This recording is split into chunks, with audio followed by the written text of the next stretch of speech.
Horrors of Arcadia has a swampy, dim, culty feel that I think the base game of Ocarina of Time does a really good job of pulling into this mod. Link's armor set textures look absolutely sick, and this seems to be his home that you start out in, where he just sits, looks at pictures, and gets plastered off of Moo Moo Milk all day. We walk out and learn that we're living in the middle of a swamp out in who knows where, a far cry from Kokiri Forest. You leave the little slice of heaven we have carved out into a massive, open area called Willowshade Swamp. In the distance, I spot a giant cathedral and begin making my way there. Outside there are 2 Gibdos and Keys on fire. It's as Halloween as Halloween could get to start off this mod.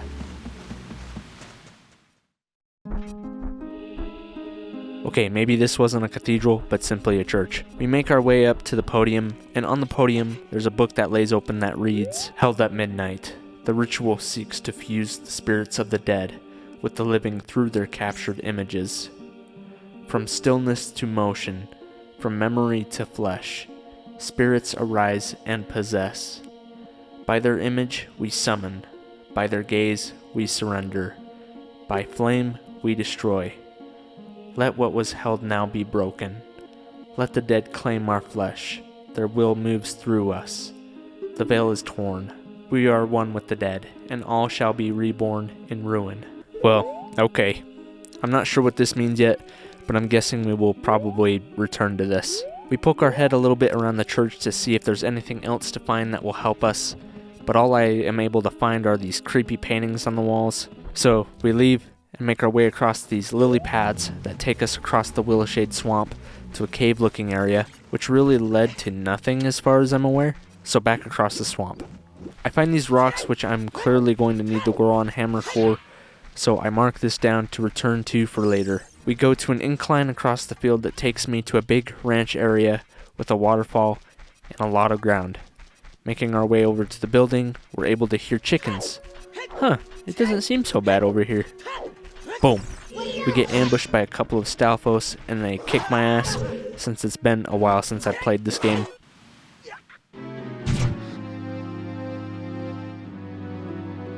My strategy is to poke them to death, and then we make our way inside to the building.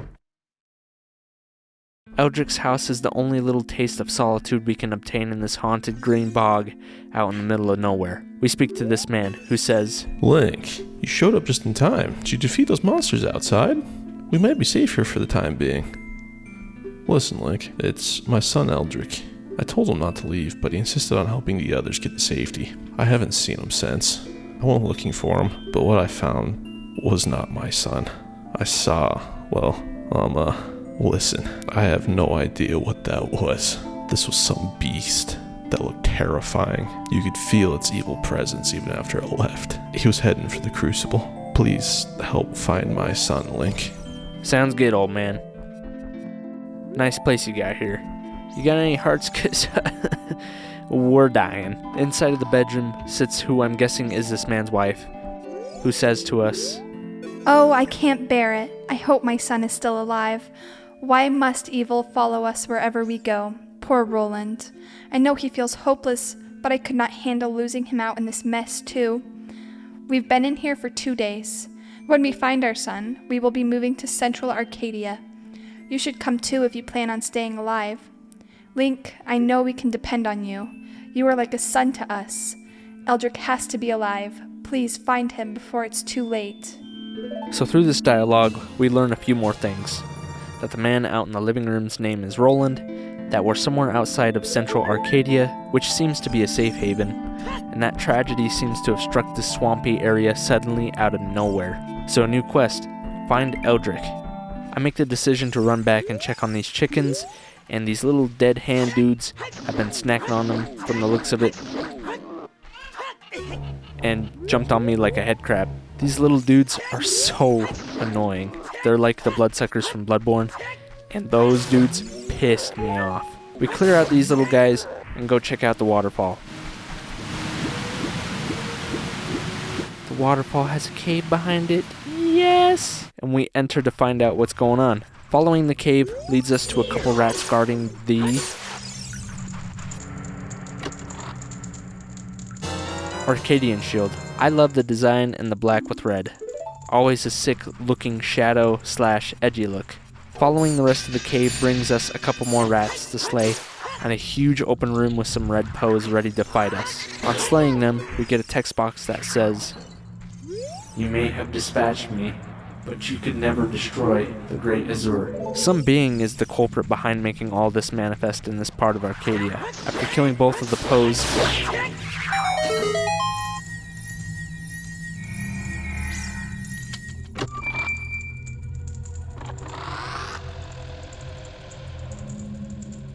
we get a chest that gives us Din's Fire. We cast it to be able to get into this next room full of coffins. We use Din's Fire again to light up the torches inside of this room, which spawns a ton of enemies into this room while these keys are just beating me up. It looks actually kind of silly. I slay all these keys alongside another one of these poes. A chest spawns into the room, but before we check what's in the chest, we talk to the spirit left behind by the poe that looks different from the red pose we saw in the previous room. The color on this one happens to be green, and interacting with it leads to it saying, "Who dares disturb this place again? Wait, you are Link. I've been waiting for you. You look just like your father. I fought with him in many battles. Let's just hope you fight like him. Anyway, never mind that for now. Arcadia is in serious danger. Azur's spirit escaped from this place and possesses a dark power. It is without doubt he wants revenge on Arcadia for banishing this place. My brother Azur and I died trying to keep this place alive. As you can see outside, we failed. Azur is raising an army of dead. Link, you must find Azur and destroy him." So from this, we now learn many things. We learn that our father lived here and was a warrior alongside whoever this spirit was. Azur was also this man's brother, who they together came down to this crypt that we stumbled across to maintain the crypt and keep the spirits in here at bay. Azur and this guy succumbed to the crypt in some form, and now Azur's spirit has awoken the undead to take over this part of Arcadia. Thank you, spirit, for the exposition. And now we turn to the chest, which has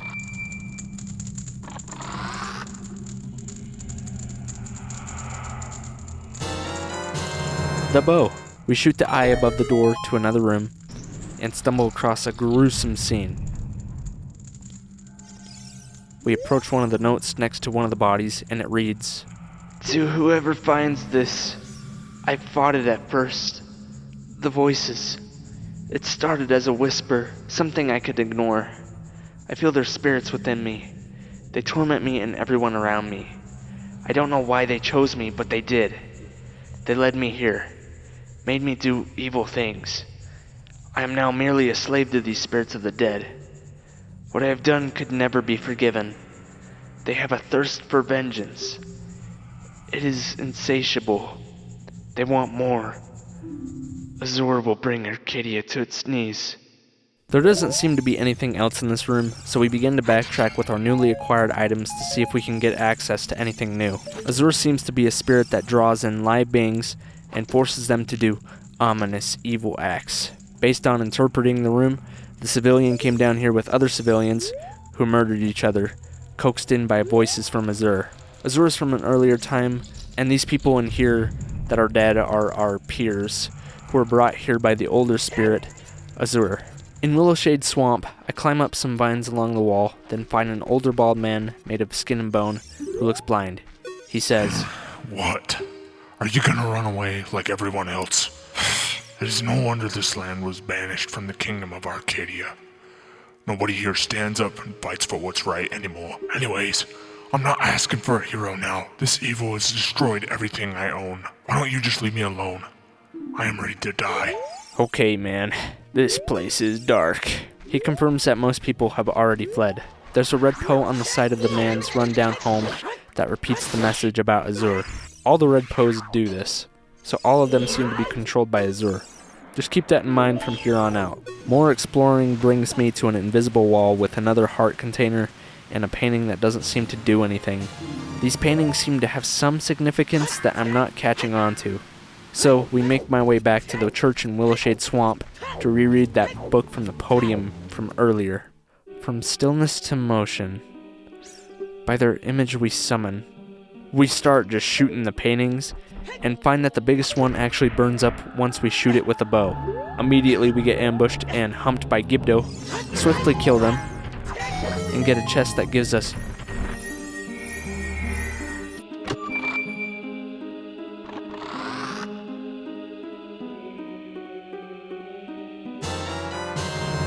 the Megaton Hammer. I know just what to use this for. And now we're moving on to new. It's just more swamp. There's nothing new. It's more swamp. We make swift work of the redead surrounding the pond, and I decide to try to pull a little sneaky on this tiny little dead hand baby dude. He got the drop on me. Screw that little guy, hit him with the dead's flame! We jump into the only hidden hole I was able to find in this mod. I find this cool purple Poe collector that says, "Another lost soul wanders here? Ah, you are not lost. You're Link, right? Don't be surprised.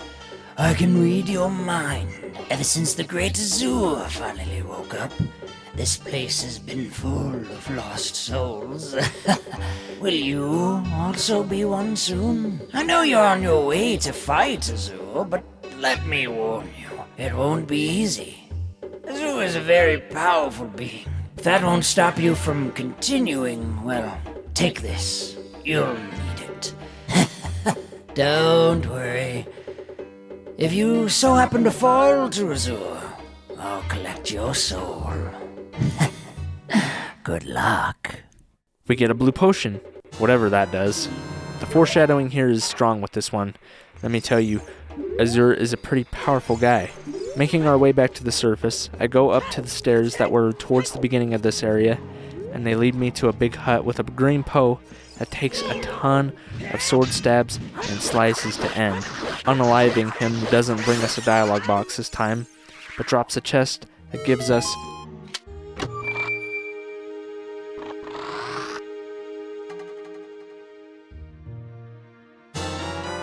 Ferori's Wind, which allows us to set places to teleport back to. On the branching path in this area, it leads to one blocked off area with stakes preventing us from moving forward, and skeletons hung up to scare us away. It works because I run down the other path, which brings us to a big bridge to the title screen haunted castle that we saw in the beginning. That looks pretty freaky. Dungeon time. When we walk into the Crucible, we aren't able to go into the red abyss or right, so I go left. Left brings me to an area with some annoying keys that I shoot, and it turns into a small platforming section where we need to shoot the eyes on the wall to reveal these gray platforms that will bring us to the next area. Also, don't fall for the pots. It's a trap. Inside the next room, attacked by a little leg boy. Make quick work of him. Then we see we need to collect the rupees in this area to progress. We gotta fight a Stalfos with a rotating scythe contraption, so that ends up being a challenge. Killing him gives us another heart container.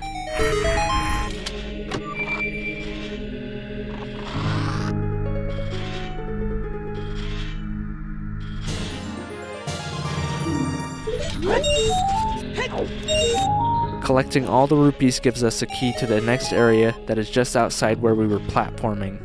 It's like a Resident Evil game. Truly the best horror. We shoot the silver eye the farthest away to let us pass to the last eye we need to shoot, which gives us one platform to the door.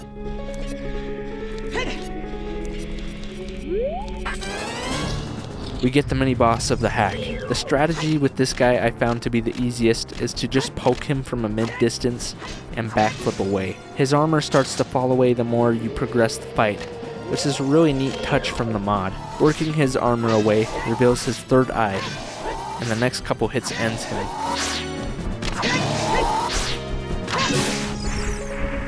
This gives us access to the room across the boss room.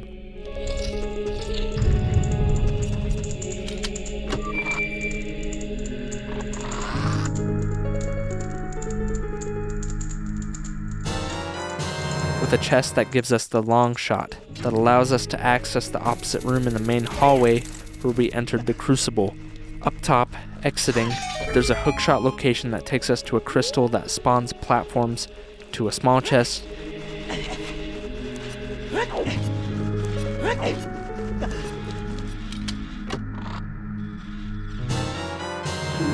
containing another key that we're going to need for later. Hookshot! Downwards some stairs.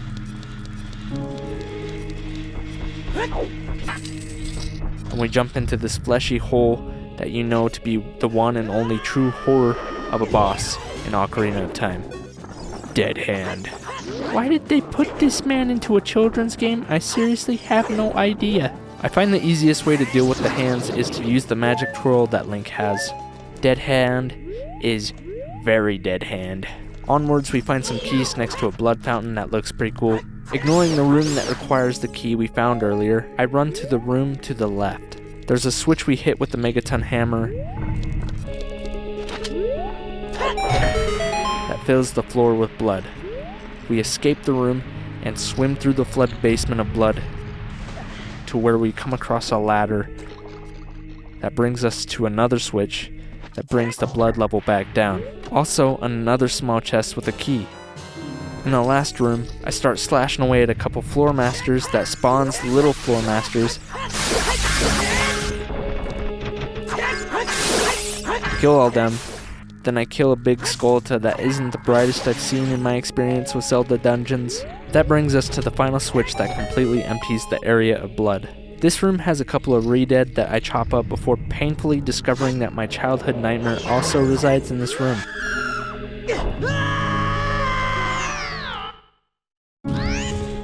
Damn it.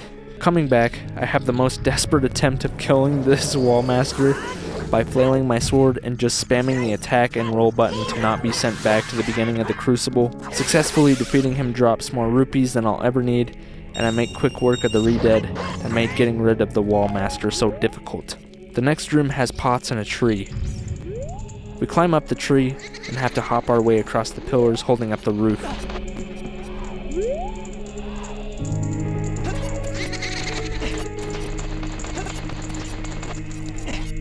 That leads us to what looks like a waterway with a couple of the red poes of Azur in there.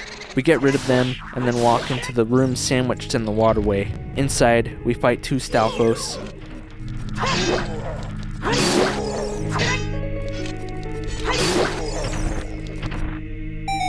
Beating them unlocks the room and gives us a small chest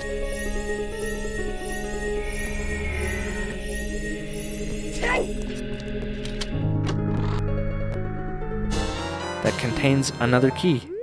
I love dungeons. All keys. Next, we head up the ladder that's on the opposite side of the waterway. That puts us in a small, pretty laggy room that requires a key to get the door open.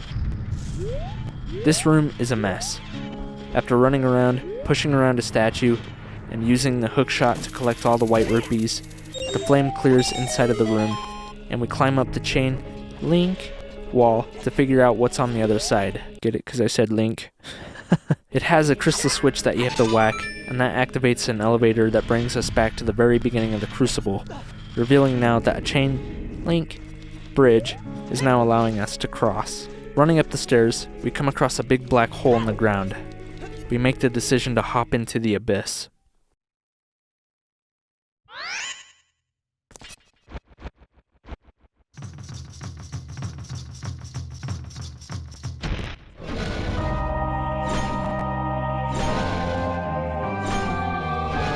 This is Azur controlling Eldrick, the son that we've been looking for from that family in the cottage towards the beginning of the mod. Azur, I cannot just poke and then backflip away. Azur has to be the hardest Zelda boss I've ever fought in my entire 25 years of living on this planet. Azur is unforgiving and gives you such little leeway to approach and land an attack on him. You can use the bow or the hookshot to stun Azur while he does a taunt, but I found it to be not worth the risk of getting hit by this boss. The strategy I found with Azur is to wait for him to taunt to sneak a hit onto Azur, and then just strafe and pray that your shield can block his attacks. Sometimes they just can't. The water area down off the platform does a ton of damage, so stay out of there. I don't think that's water. Saying that. I also got that blue potion that bow collector gave me. It's actually pretty cool. Okay, let's get back to fighting. What makes it impossible to stay out of this green goo is this insane attack that Azur does towards the end of the fight. I cannot emphasize how difficult this boss was for me, unless you tried the mod for yourself. After probably my 4th or 5th attempt doing it, I'm finally able to best Azur.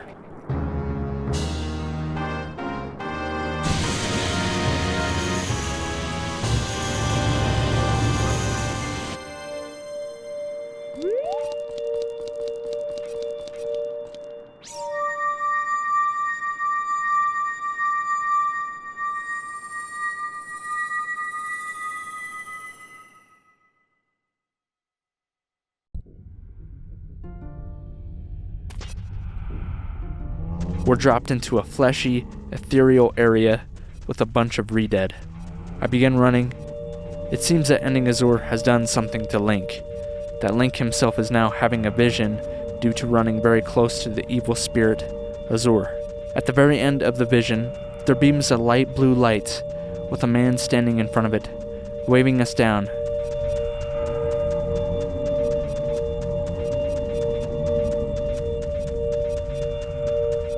He says, Link, I don't even know how long I've been trapped here.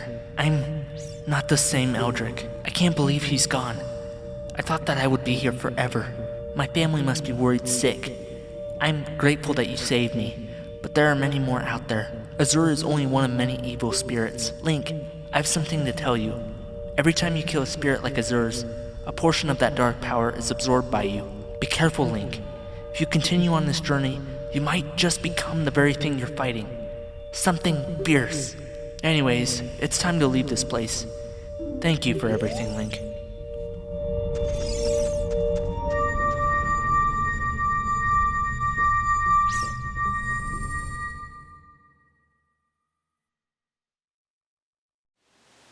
and that brings us to the end of the Horrors of Arcadia, a horror competition entry. I'd love to see this world expanded and to have more excuses to revisit playing Ocarina of Time. The end sequence reveals to us that Link is in fact becoming corrupt from the evil spirits that he destroys, in a very similar fashion to Wander from Shadow of the Colossus becoming corrupt when he stabs the Colossi. If you want to see me breaking down a mod like this, please leave a like or comment. Give me some feedback, because this is a more experimental format from me. It's not something I typically do, but I'd like to break down more small games or unknown media in this way, because I found making this to be actually a lot of fun for me.